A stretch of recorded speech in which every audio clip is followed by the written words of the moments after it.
السلام علیکم ورحمۃ اللہ وبرکاتہ۔ آواز آ رہی ہے سب کو؟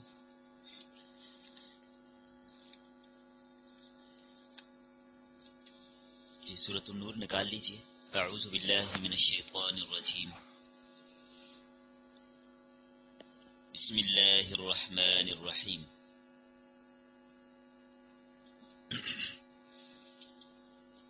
سورۃ، یہ سورت ہے، یہ ایک عظیم سورت ہے۔ انزلناہا، ہم نے اس کو نازل کیا ہے۔ وفرضناہا، اور اس کے احکام ہم نے فرض کیے ہیں۔ وانزلنا فیہا، اور ہم نے نازل کی ہیں اس سورت میں آیات بینات، صاف صاف آیتیں، لعلکم تذکرون، تاکہ تم نصیحت حاصل کرو۔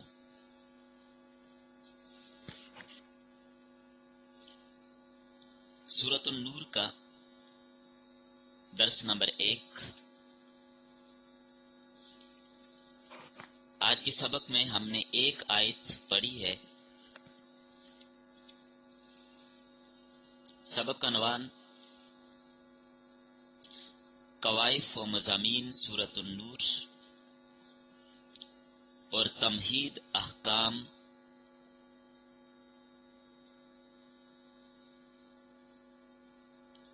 تمہید احکام دربارہ عصمت و عفت۔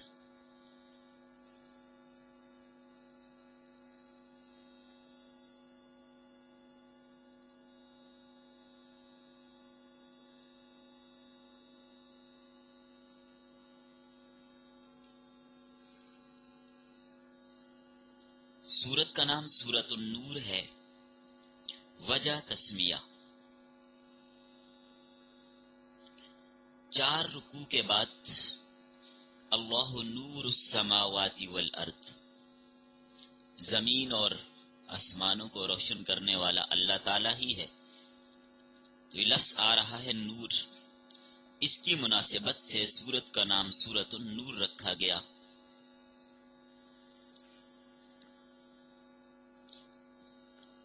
دوسری وجہ، اس سورت میں ایسے احکام اور ایسے قوانین بیان کیے گئے ہیں جن کی وجہ سے اہل ایمان کے دل میں نور پیدا ہوتا ہے، تو اسی مناسبت سے سورت کا نام سورۃ النور رکھا گیا۔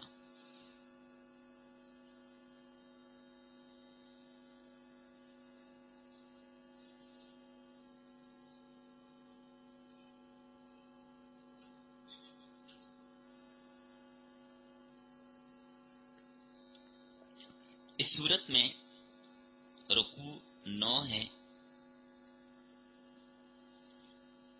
آیات 64 ہیں۔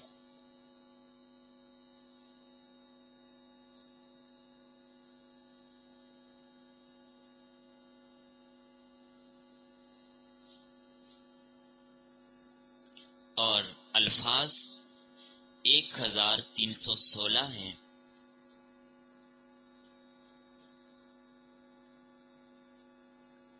ایک 1316 حروف 5980 ہیں۔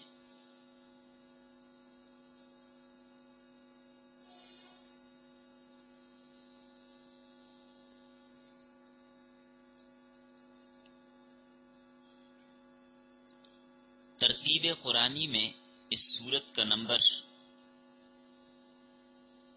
24 ہے، اور ترتیب نزولی میں اس کا نمبر 102 ہے۔ زمانہ نزول، یہ سورت مدنی ہے۔ سن 6 ہجری میں جب واقع افک پیش آیا تھا، اس سے تعیین ہو گئی کہ سن 6 ہجری میں یہ سورت نازل ہوئی۔ شان نزول بھی اس سورت کا واقعی افق ہے۔ تفصیل اپنے مقام پر آ رہی ہے۔ قبیلہ بنی مستلق یہ لوگ اسلام کے خلاف سازشوں میں لگے رہتے تھے اور مختلف قسم کے پروپیگنڈے اسلام کے بارے کرتے رہتے تھے۔ جب ان کی حرکتیں ریشہ دوانیاں حد سے بڑھ گئیں تو نبی صلی اللہ علیہ وسلم نے ان کے خلاف جہاد کا اعلان کیا۔ آپ صلی اللہ علیہ وسلم کے ہمراہ لشکر اسلام جہاد کے لیے روانہ ہوا۔ اس سفر میں نبی صلی اللہ علیہ وسلم کے ساتھ حضرت عائشہ بھی شریک تھیں، آپ کے ہمراہ تھیں۔ واپسی پر یہ حادثہ پیش آیا، منافقین نے پروپیگنڈا کیا۔ اس کے ایک ماہ بعد اللہ تعالیٰ نے حضرت عائشہ کی برات کے لیے اس سورت کی 16 آیات نازل کی، جس سے اس سورت کے زمانہ نزول کی تعیین ہو رہی ہے۔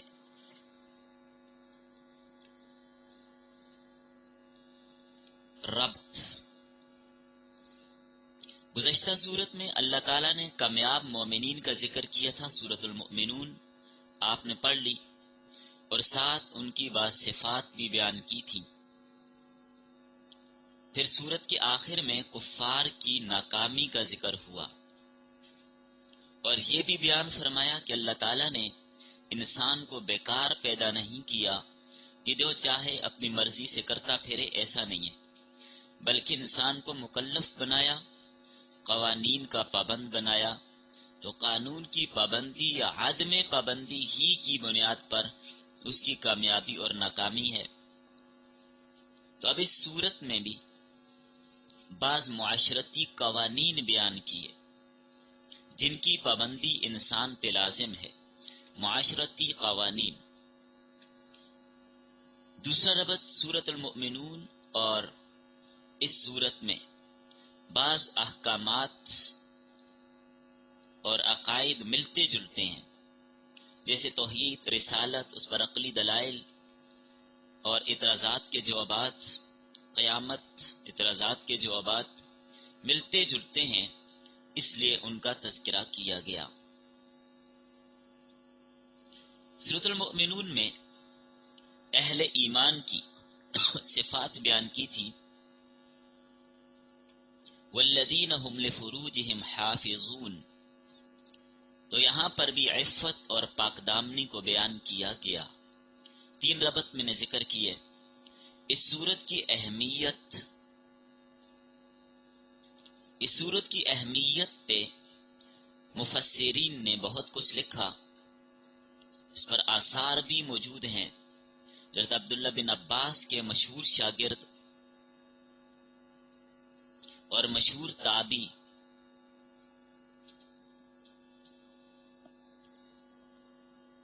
یہ بات فرماتے ہیں،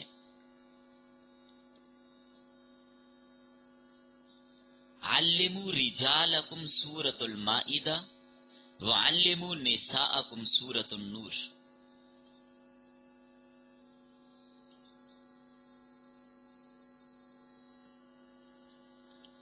مردوں کو سورۃ المائدہ سکھاؤ اور عورتوں کو سورۃ النور سکھاؤ۔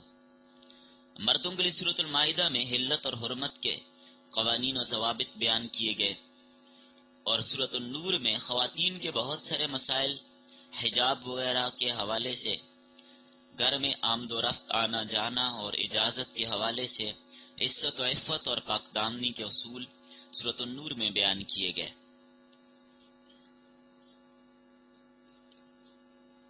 اور باقی بھی احادیث میں سورۃ النور کے حوالے سے ترغیبات موجود ہیں کہ خواتین کو سورۃ النور کی تعلیم دی جائے۔ حضرت عمر رضی اللہ تعالی عنہ نے بعض حضرات کو یہ خط لکھا تھا جس میں اس بات کی تاکید کی تھی، ان تعلموا نساءکم سورۃ النساء والاحزاب والنور، اپنی عورتوں کو سورۃ النساء، سورۃ الاحزاب اور سورۃ النور کی تعلیم دو، اس لیے کہ ان صورتوں میں عورتوں سے متعلق بہت سارے احکامات بیان کیے گئے ہیں۔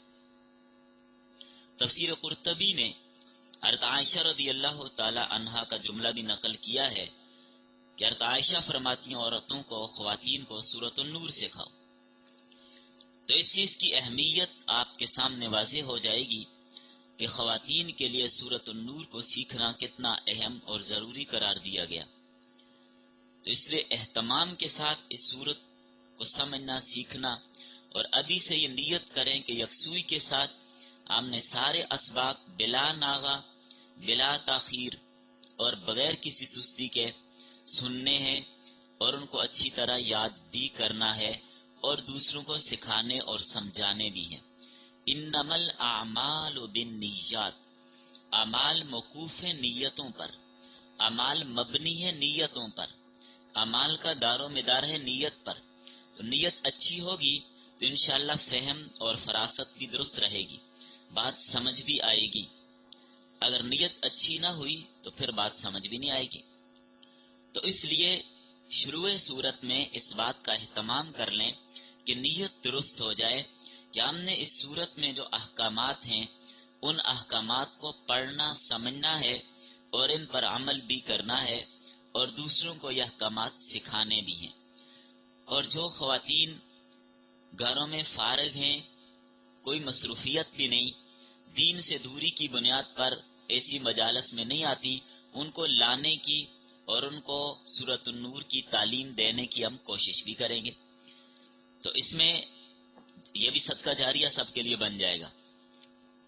مضامین سورت، اس سورت میں کیا کیا مضامین بیان ہوئے، ایک نظر خلاصتاً. اس سورت میں مسلمانوں کے انفرادی اور اجتماعی زندگی سے متعلق بہت سارے معاشرتی قوانین بیان کیے گئے. سورت کا مرکزی مضمون اسلام کا نظام حیا اور پاک دامنی ہے. اسلام کا نظام حیا اور پاک دامنی مرکزی مضمون ہے. اس سورت میں فحاشی، بے حیائی، بد اخلاقی اور بدکاری کے انسداد کے لیے ایکٹ پیش کیا گیا ہے. پردے کے احکامات بیان کیے گئے. حد قذف اور حد زنا کو بیان کیا گیا. لعان کا قانون، جو میاں بیوی کے درمیان اور کوئی راستہ نہ ہو تو لعان کا قانون بیان کیا گیا. حضرت عائشہ رضی اللہ تعالی عنہا کے ساتھ پیش آنے والے واقعہ افک کو اس صورت میں بیان کر کے سیدہ عائشہ رضی اللہ تعالی عنہا کی پاک دامنی اور ان کی براءت کا اعلان کیا گیا اور ان کی عظمت اور حضرت عائشہ کی فضیلت اور حضرت عائشہ رضی اللہ تعالی عنہا کی عظمت اور تقدس کو اس صورت میں بیان کیا گیا. پھر کسی کے گھر میں داخل ہونے کے لیے اجازت کے قوانین بیان کیے گئے. کسی کے گھر میں جانا ہے تو جانے کے اصول و ضوابط کیا ہوں گے. پھر قرآن کریم کی حقانیت اور صداقت کو بھی اس صورت میں بیان کیا گیا. قرآنی تعلیمات سے محروم رہنے والے جو قرآن نہیں سیکھتے، قرآن کریم کی تعلیمات سے دور رہتے ہیں، ان کا انجام کیا ہونے والا ہے وہ بھی اس صورت میں بیان کیا گیا. مسلمانوں کے باہمی تعلقات کو بیان کیا گیا. عزیز و اقارب سے حسن و سلوک، ان کے ساتھ اچھائی کو بیان کیا گیا اور آداب رسالت بھی بیان فرمائے گئے. خلافت راشدہ کا تذکرہ بھی قوانین کے ضمن میں کیا گیا. منافقین کی مذمت بیان کی گئی. غلامی اور مکاتبت کا مسئلہ بھی بیان کیا گیا. غلام کیا ہوتا ہے اور اس کے ساتھ جو بدلے کتابت ہوتی ہے، جس غلام کے ساتھ مکاتبت کر دی جاتی ہے اس سے کیا مراد ہے، اپنے مقام پر بات آ جائے گی. اس کے علاوہ بہت سارے دیگر احکام، حدود، مثالیں، حقائق و معارف اور نصائح پر مبنی باتیں اس صورت میں بیان کی گئی ہیں.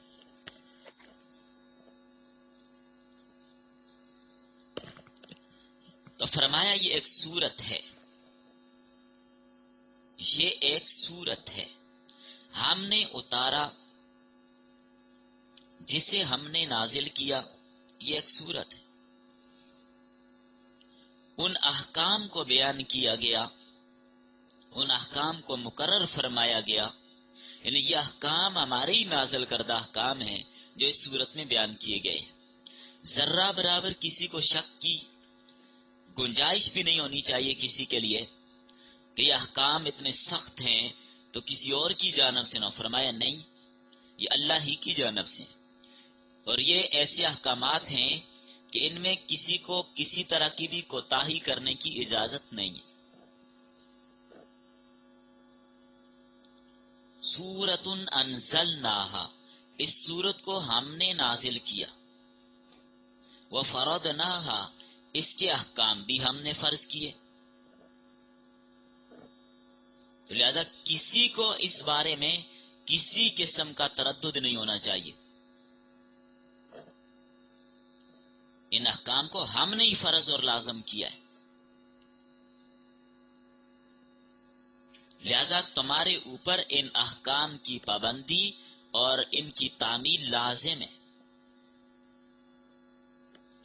تو انداز کیسے اختیار کیا کہ یہ ایک صورت ہے، اسے ہم نے نازل کیا. اللہ تعالیٰ کو پتا تھا بعد میں کچھ لوگ ایسے آئیں گے جو اس معاملے میں کوتاہیاں کریں گے. وہ کہیں گے پتہ نہیں یہ اتنی سخت بات، یہ کیوں ایسے ہے، فلاں فلاں فلاں. تو اللہ تعالیٰ نے فرما دیا کہ ایسی صورت ہے کہ ہم ہی نے نازل کیا، ذرہ برابر کسی کو اس میں شک کرنے کی گنجائش نہیں ہے.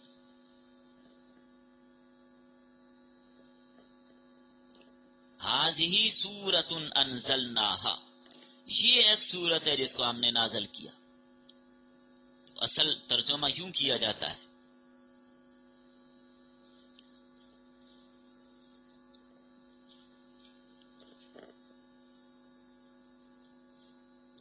انزلناہا کا مطلب ہم نے اس کو نازل کیا. تو نازل اس چیز کو کیا جاتا ہے جو اوپر سے نیچے کی طرف آئے. تو اس سے یہ ظاہر ہوا کہ اللہ تعالیٰ کی کوئی خاص جہت ہے، حالانکہ اللہ تعالیٰ تو جہاد سے پاک ہے. تو اس کا جواب یہ دیا کہ حضرت جبرائیل علیہ السلام نے اس سورت کو لوح محفوظ سے یاد کیا، پھر اس کو نبی صلی اللہ علیہ وسلم پہ نازل کیا. اور چونکہ انہوں نے یہ سورت اللہ کے حکم سے نازل کی، اس لیے اللہ نے فرمایا یہ وہ سورت ہے جسے ہم نے نازل کیا. اور دوسرا جواب اس کا یہ دیا جاتا ہے کہ اللہ تعالیٰ نے لوح محفوظ سے اس سورت کو یک بارگی نازل کیا، پھر قسط وار جبرائیل علیہ السلام کی ذریعے سے نبی صلی اللہ علیہ وسلم کے قلب اطہر پہ نازل کیا.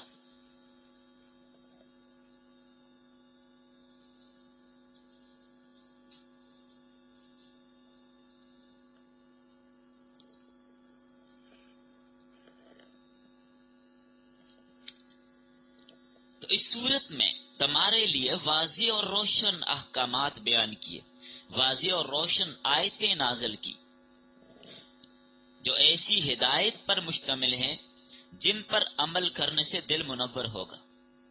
شاید کہ تم نصیحت پکڑ لو اور سمجھ جاؤ کہ بے حیائی سے دل کا نور ختم ہو جاتا ہے. تو معاشرے کو اس صورت میں دستور العمل بتایا گیا کہ معاشرہ کس طرح تشکیل پاتا ہے اور کس طرح ترقی کی راہ چلتا ہے.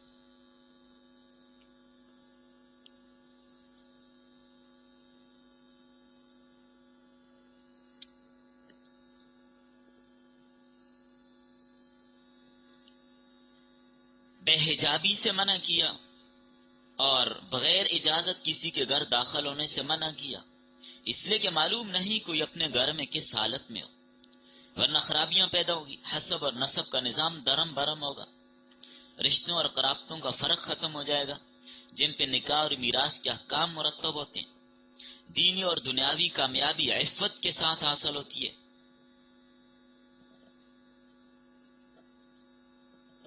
تمہارا اس صورت میں مسئلہ توحید اور عفت کے قوانین کو بیان کیا گیا، اور یہ احکام اور قوانین 4 طرح کے ہیں آگے جن کا تذکرہ آ رہا ہے. آیات بینات سے مراد کیا ہے؟ توحید کے روشن دلائل یا حدود اور احکام شرعیہ مراد ہے. اور فرضناہا سے احکام کی طرف اشارہ کیا کہ احکام ہم نے فرض کیے، بغیر قیل و قال کے، بغیر رد و بدل کے ان پر عمل کرو۔ دو ٹوک قسم کی تمہید باندھی، سخت احکامات بیان ہوئے، دو ٹوک تمہید باندھی تاکہ کسی کو کسی قسم کا شک و شبہ ہی نہ رہے۔ احکامات میں بعض لوگ چیختے چلاتے ہیں کہ یہ اتنے سخت قانون کیا ہوئے؟ فرمایا کسی کو تکلیف کی کوئی ضرورت نہیں، یہ احکام ہم نے نازل کیے اور ہم نے فرض کیے ہیں، لہذا کسی کو اس بارے میں بولنے کی یا کالم لکھنے کی یا کسی صحافی کو بحث کرنے کی، چیخنے چلانے کی کوئی اجازت نہیں کہ ان قوانین میں ترمیم کی جائے۔ جو قوانین خدا کے بنائے ہوتے ہیں بندے ان میں ترمیم نہیں کر سکتے۔ احکام اللہ نے بھیجے، ترتیب اس نے دیے، یہ کون ہوتے ہیں اس میں ترمیم کرنے والے؟ فرمائے ان احکامات میں کوئی ترمیم، کوئی رد و بدل نہیں ہوگا، ان پر عمل کرنا تمہارے اوپر فرض کر دیا گیا۔ وہ فرضناہا، اس کے احکامات کو فرض کر دیا گیا۔ اب آپ اس سورت کی جو تمہید اس آیت میں پیش کی گئی، اس سے ذرا غور کیجئے، اندازہ لگا لیجئے کہ سورۃ انزلناہا، باقی صورتیں کس نے نازل کی؟ ساری صورتیں اللہ نے نازل کی، سارا قرآن اللہ نے نازل کیا، لیکن بطور خاص، بطور خصوصیت کہا کہ یہ ایک ایسی صورت ہے جس کو ہم نے نازل کیا۔ ساری صورتیں تو اللہ نے نازل کی ہیں، تو اس کی خصوصیت کی کیا وجہ ہے؟ تو یاد رکھیں، اس صورت اور اس کے اندر جو مذکور احکام ہیں ان کی اہمیت بتائی جا رہی ہے، کتنے اہم ترین احکام ہیں، ایک، اور نمبر دو، یہ محض ایک نصیحت ہی نہیں ہے بلکہ ایک دستور ہے، ایک دفعہ تمہیں دیا جا رہا ہے۔ اور یہ بھی بتا دیا کہ بیان کردہ احکامات محض مستحب نہیں ہیں، فرائض کی حیثیت رکھتے ہیں، واجب العمل سمجھیے انہیں، بے چوں چرا ان کو تسلیم کرو، کسی حکم میں بھی رد و بدل کے بارے میں سوچو بھی مت، کسی حکم میں بے پرواہی نہ کرو۔ سورت کی تنبیہات کی طرف اشارہ ہے، تنبیہات کی گئی اس میں، جیسے اس کی آیت نمبر 10 ہے، آیت نمبر 14 ہے، آیت نمبر 17، آیت نمبر 20، 34، 46، 58، ان میں تنبیہات بیان کی گئی ہیں، بڑے اہتمام کے ساتھ ان کی پیروی کرنی ہوگی۔ اور اللہ کے عتاب سے ڈرو، یہ احکامات ہم نے نازل کیے، ان پر عمل کرو اور اللہ کے عتاب سے، سزا سے ڈرو۔ پہلی قومیں جب ان احکامات میں بے پرواہی کا شکار ہو گئی، لاپرواہی کا ارتکاب کیا انہوں نے، ان کے پاؤں پھسل گئے تو ہم نے ان کو تباہ اور برباد کر دیا۔ لہذا تم ایسا نہ کرنا، اللہ کے عذاب سے ڈرو اور ان احکامات کی پابندی کرو۔ سورت کا معنی سورۃ انزلناہا، سورت اس چار دیواری کو کہا جاتا ہے جو کسی شہر کے ارد گرد بنا کر پورے شہر کو اس کے اندر بند کر دیا جاتا ہے۔ زمانے قدیم میں آپ نے دیکھا ہوگا پورا شہر چار دیواری کے اندر بند ہوتا تھا، چند راستے ہوتے تھے اندر جانے کے لیے، پورا محلہ شہر اس کے اندر بند، جیسے آج کل ٹاؤن ہوتے ہیں، سارے کا سارا ٹاؤن اس میں کیا ہوتا ہے؟ بند ہوتے ہیں چار دیواری میں۔ تو قرآن مجید کی صورتوں کو سورت اس لیے کہا گیا کہ اس میں بھی اس چار دیواری کے ساتھ مشابہت ہے۔ ایک سورت بھی اپنی آیتوں کو اسی طرح محیط ہوتی ہے جس طرح شہر کی چار دیواری شہر کو محیط ہوتی ہے۔ اور سورت کا ایک معنی کسی چیز کا بقیہ، تو سورت بھی قرآن مجید کا بقیہ ہوتی ہے۔ فرض کا معنی کسی چیز کو حساب سے مقدر کرنا، معین کرنا، جیسے الذی فرض علیک القرآن، جس ذات نے آپ پہ قرآن کریم فرض کیا، کیا مطلب؟ قرآن کریم کو متعین کیا، معین کیا۔ پھر کسی چیز کو واجب کرنے کے لیے بھی لفظ استعمال ہوتا ہے، تو معنی یہ ہوگا اس صورت کے احکام ہم نے آپ پر لازم کر دیے، لہذا ان احکامات کی پابندی کرنا لازم اور ضروری ہے۔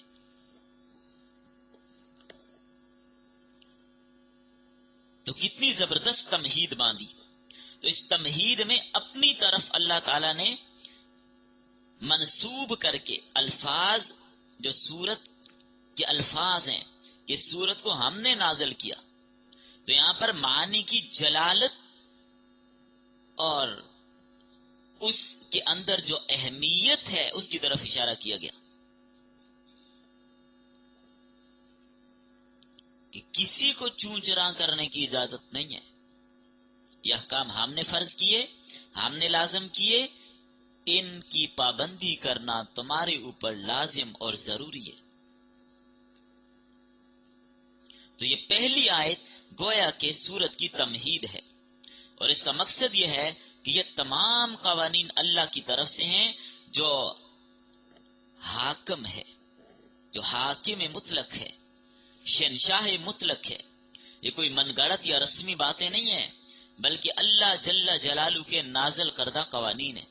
اگر ان قوانین پر عمل کرو گے تو اس سے تمہارے ذاتی اخلاق بھی ٹھیک ہوں گے اور تمہارا معاشرہ بھی ٹھیک ہو جائے گا، تم اجتماعی طور پر مضبوط ہو جاؤ گے، جس کی وجہ سے تمہارا دشمن مغلوب ہوگا۔ تو حقیقت میں قوانین پر عمل درآمد ہی سے کوئی چیز زندہ اور قائم ہوتی ہے۔ اگر عمل نہ ہو تو قانون کی حیثیت کچھ بھی نہیں ہوتی۔ بہرحال اس ابتدائی آیت میں قوانین پر عمل کرنے کی ترغیب دی گئی۔ اس کے بعد پھر اصل قوانین آ رہے ہیں، جن کا آغاز حدود سے کیا جا رہا ہے، وہ انشاءاللہ ہم کل کے سبق میں پڑھیں گے۔ آج صرف سورت کے مضامین اور تمہید پر جو زور دے کر اس بات کو بیان کیا گیا، بس یہ یاد کر لیجئے، باقی انشاءاللہ کل کے سبق میں چلیں بس۔